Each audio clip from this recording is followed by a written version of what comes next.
Mark Travis John Sanchez, the 38-year-old ex-Jets quarterback turned Fox Sports analyst, got caught in a bad parking incident in downtown Indianapolis on October 4, 2025, that escalated into a fight with a local truck driver, leaving both men hurt and Sanchez facing felony charges.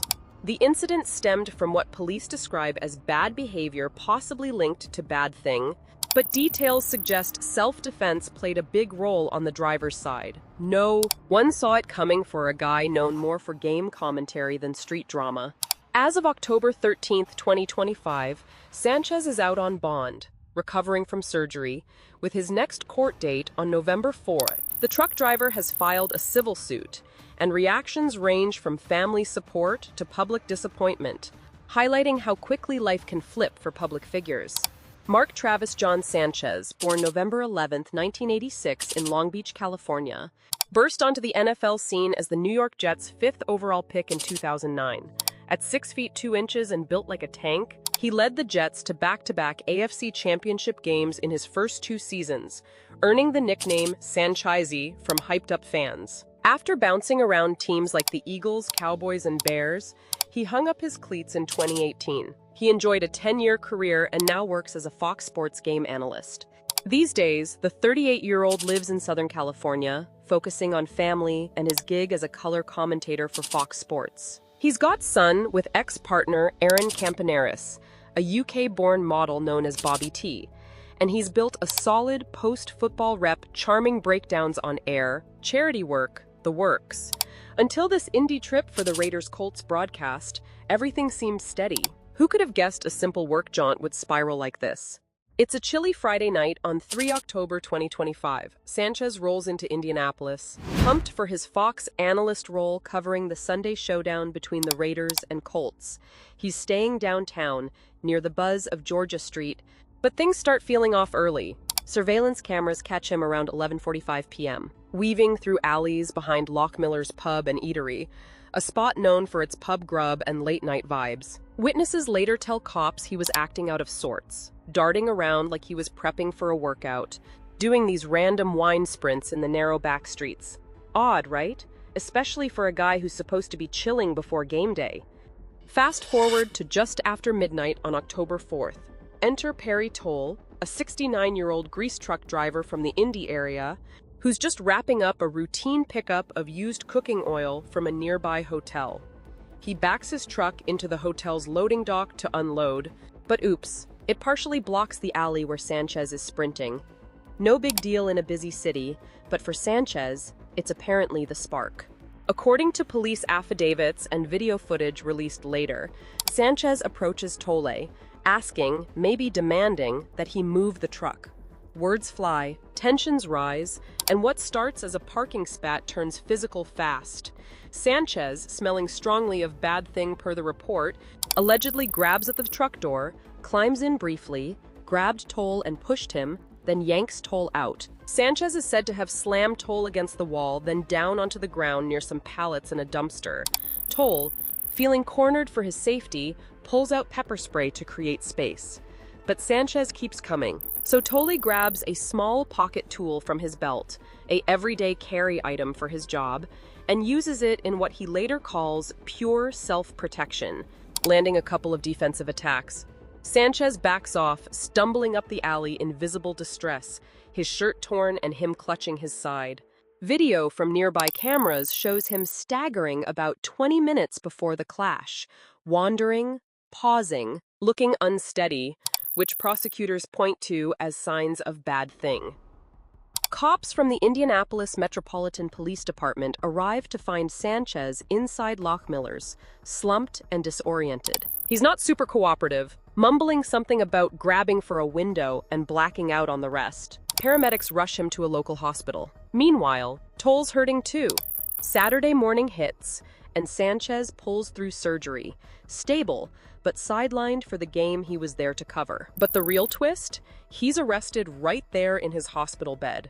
Initial charges: 3 misdemeanors, battery causing bad attacks, public bad thinging, and unlawful entry into a vehicle. Bonds set low at $300 cash. Toll, the victim here, gives a statement to detectives. This guy was trying to end things for me. I had no choice but to defend myself. Faith played a role for him too. He later shares that his beliefs guided his hands in that bad moment. By Sunday, Sanchez is discharged and shuttled straight to Marion County Jail for booking. Mugshot drops, rumpled hair, weary eyes, and he posts bond quick, walking out that afternoon. But Monday, October 6th, flips the script.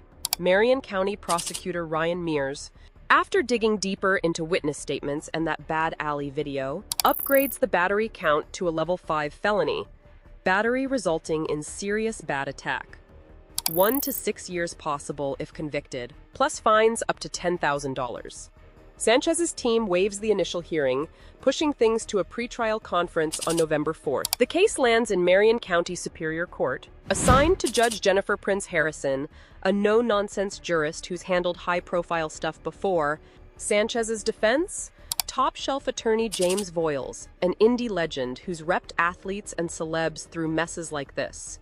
So far, no big public defenses leaked. Sanchez's stayed mum on the details. But in his first post-jail comments on October 12th, he opens up a bit. "I'm recovering slowly, but the surgeon who saved my life. Grateful for the first responders and everyone who's reached out. No direct address to Toll or the charges, just a dodge when reporters ask about the bar victim as he hopped into a waiting SUV. Prosecutors, led by Mears, paint Sanchez as the instigator, aggressive, impaired, turning a minor thing into bad incident. Toll's side? He's not just the complainant. He filed a civil lawsuit that same Monday against Sanchez and Fox Sports, hitting them with counts of battery and negligent hiring. He's seeking big charges, arguing Fox should have known about any red flags. Court handling so far: methodical, with video evidence central. IMPD Chief Chris Bailey stresses, celebrity won't sway them. Justice is blind. Only Sanchez was arrested. Tolle's actions are framed as self-defense. No charges against him. This hits hard for Sanchez's inner circle. His brother Nick Sanchez Jr. drops a family statement on October 6th. This has been a deeply distressing time for everyone involved. Mark remains under medical care. We're incredibly grateful for the concern and support. Short, heartfelt, no excuses, just pain. Then there's Erin Campaneris, Sanchez's ex-wife. On Instagram, she issued a statement. Sadly, none of this is surprising. Oof, that stings, hinting at past patterns without spilling tea. No word from Sanchez's parents or wider fam, but you can bet they're reeling. While former teammate Nick Mangold stated that Sanchez doesn't have an aggressive bone in his body, these statements reflect the public debate surrounding accountability for celebrity conduct. Even political figures weighed in, with President Donald Trump calling Sanchez a nice guy based on previous meetings, describing the situation as crazy. This saga underscores how one bad call can derail everything, but also spotlights resilience. Sanchez thanking his doctors, Tolle leaning on faith, families holding tight. If you're tuning in for true crime vibes, it's a reminder: de-escalate, seek help early, and remember, we're all just humans fumbling through. Drop your thoughts below.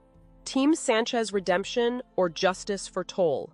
Hit like, subscribe for more deep dives, stay safe out there. Now it become a high-profile criminal case. Sanchez faces serious charges and could face years in prison if convicted, but his attorneys will certainly emphasize the victim's self-defense claim. The story has drawn national attention largely because of Sanchez's NFL fame. For now, he and the truck driver are focused on healing. The legal process will decide what happens next. Thank you for watching. If you want to stay updated on this case and other true crime stories, make sure to hit that subscribe button and turn on notifications. We'll see you in the next video.